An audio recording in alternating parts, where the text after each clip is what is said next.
This is an examination of the hidden human condition. This is the Hidden Killers Podcast with Tony Bruschi.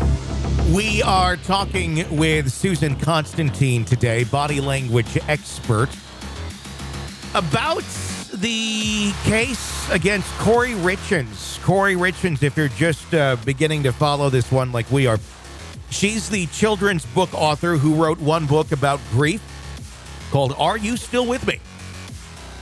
She says that she made it so her children could better cope with the loss of their father, who passed suddenly about a year ago. Even went on TV promoting it. And now she's charged with his murder. The long and the short of it, the accusations are that she got some fentanyl. She called it the Michael Jackson shit. Although propofol was the Michael Jackson shit. But she still got it and put it in a Moscow Mule. And, well, several hours later, her husband was dead. Also around the same time that she wanted to buy a fixer-upper for a couple $1 million. And he said no. And then guess what? He's dead. Susan Constantine, welcome. I really want to get your insight. I know you have a chance. You have had a chance to look at that video now of her television appearance. What stands out to you? Well, there wasn't any. This is the really interesting thing, and I'm so glad you asked this because it's very disturbing to me. Mm-hmm. And I'll tell you why. Why? I feel like there is a rise of sociopaths on this planet. Yeah. And they have become so seamless and so convincing that, and there's a sense of sinister about them, but they don't show the signs like in this interview. Mm-hmm. When you're looking at this interview, you would have thought that she was a PTA mom, right? Yeah. I mean, she looked a little timid. She was holding her hand. She was a little bit, uncomfortable. She was seated upright. She was making good eye contact. She was great at explaining and walking through, why she wrote the book, etc. And I was looking at her facial expressions. I didn't sense a sense of anger, contempt, or disgust when she was talking about the father. Mm-hmm. And usually those are precursors to a person who's going to carry out a violent act. And usually you'll see some sort of slippage of that. Never came through. There was maybe one slight contempt, but it wasn't enough for me to really code it. But when you're looking at her body language, there wasn't anything that innately stood out and said, this woman is someone you need to watch out for. I mean, there's something very, suspicious. Where I found odd is really on another side of that, which was the timing of when that book came out.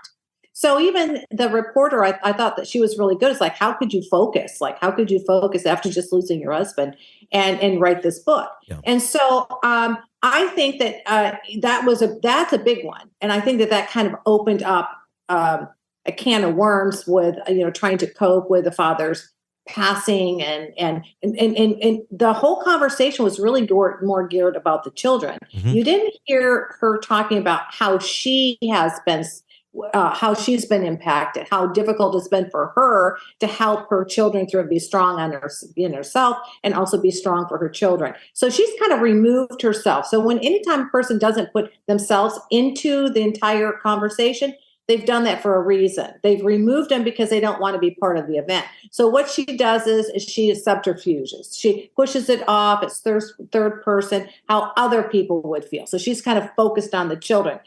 Her thinking pattern is that if I can write this book, it's really going to make me look innocent because I'm writing this book for other people that are going through families where they've had a lost loved one, etc. So I think that what she's done is she was already thinking about doing this prior to murdering him. I think this was all the way she was thinking ahead of time. How can she make this look like it's different from other murders? How can she appear to be like this doting and caring and loving widow and also mother raising these children without a father? So I think that she played a lot of that in her head, a lot like Casey Anthony did. Mm-hmm. And they start to become where they start believing their own lies. And she was, she's taking this position that daddy is out there. He's just in a different form. Well, I guess that's how she was able to rationalize. Yeah. Right. So if she takes them, she's saying, well, daddy's really not gone. He's just somewhere else. He's in the heavens, and daddy's always going to be here with us. And we can always have daddy here, not in person, but in spirit. Right. So that was how she was able to convince herself, going back to those rose-colored glasses things again. Yeah. So anyway, that's where I saw the deception. And I can't even really point to a specific thing that she said, because there wasn't one. It was when collectively the timing, the book, and as an author myself, in 1 year, to be able to pull that concept together and do your research and then do your comparable books of others that are similar, and to be able to collect your thoughts and to write it and then have it edited and then publish it. Mm-hmm. Oh my God. I mean, come on here, guys. I mean, usually, and just even with your own right mind, it's going to take 15, 16 months. I'm in the process of writing my second book right now as we speak. Yep. So it is not a simple process, especially it's very complicated when it comes to children's books because there's so much competition. Here's the other thing she does. It's free to everyone. So she wants to play the good guy, right? Yep. Look at how kind I am. I want to really help other parents, etc. So this book is also for free. Those things are not overt indicators, but I think the timing of it, to me, and the topic and leaving out herself in it and focused on the children and not really playing the grieving wife, which is what I would have hoped she would have, those would have been indicators. But if I were looking at this with a new set of eyes, and I saw that video, I'd say she's just like a typical PTA mom. What a great mom she is. It was interesting to watch, because you're right, there really wasn't a ton of huge red flags. It did seem very mechanical, though. It seemed as though, she's playing the role, almost as if she studied, she learned the role that she was supposed to play, which a lot of sociopaths do because they don't have the capabilities of showing the emotion that others would show. And sometimes people who have those sort of tendencies, I believe, that don't want to be horrible human beings, will learn those paths and learn to emulate others. And okay, here's how I'm supposed to feel or look after something happened. And then display those to the public. But there's always something a little bit off about it. There's always something. Yeah. Exactly. So when you're looking at that, and those are very good points to pull out, you would assume that she'd have more energy, more enthusiasm when she's talking about it. She was using a lot of open hand gestures, usually when you're being forthright and you're being open and honest. Usually you'll see that with fingers open, etc.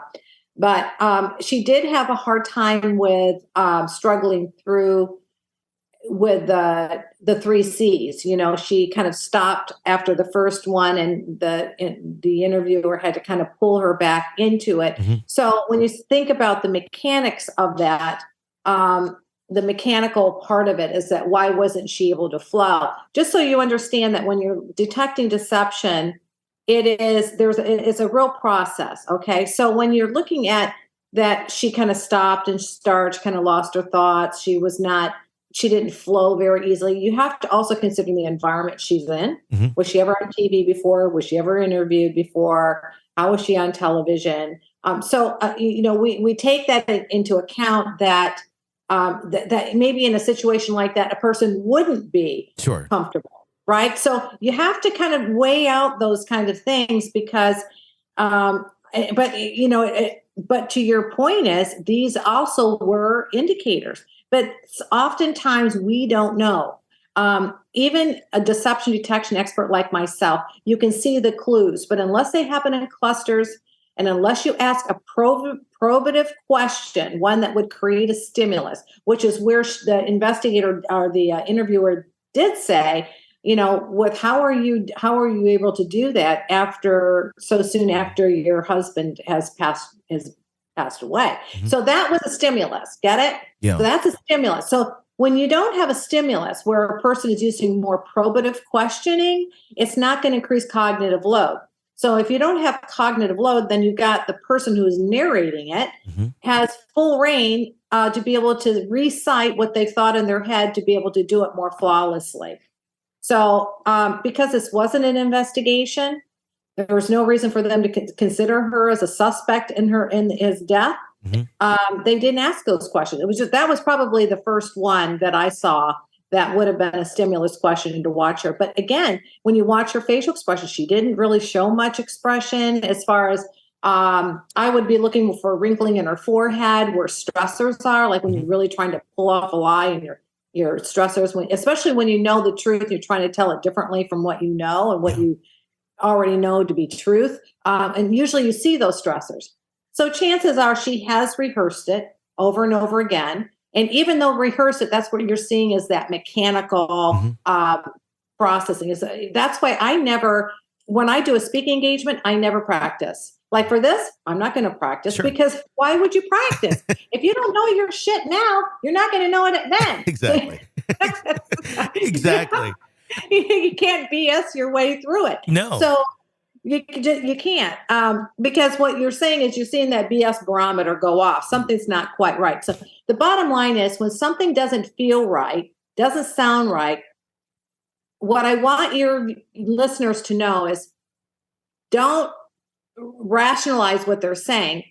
Just know that if it doesn't sound right, doesn't feel right, doesn't look right, it's because it doesn't sound right, doesn't look right, and it isn't right. So just so you know, and I said, don't try to rationalize it, don't try to figure it all out. Just know that if there's something off, there's something off, and that's all it is. Something is off. So what is it?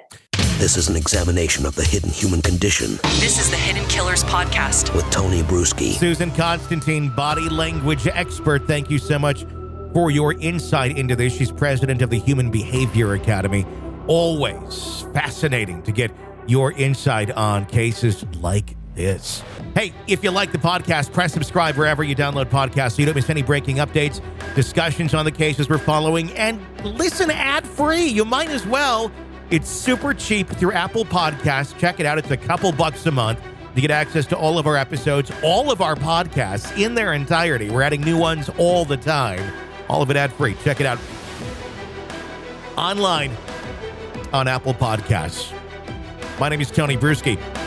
Stay with us.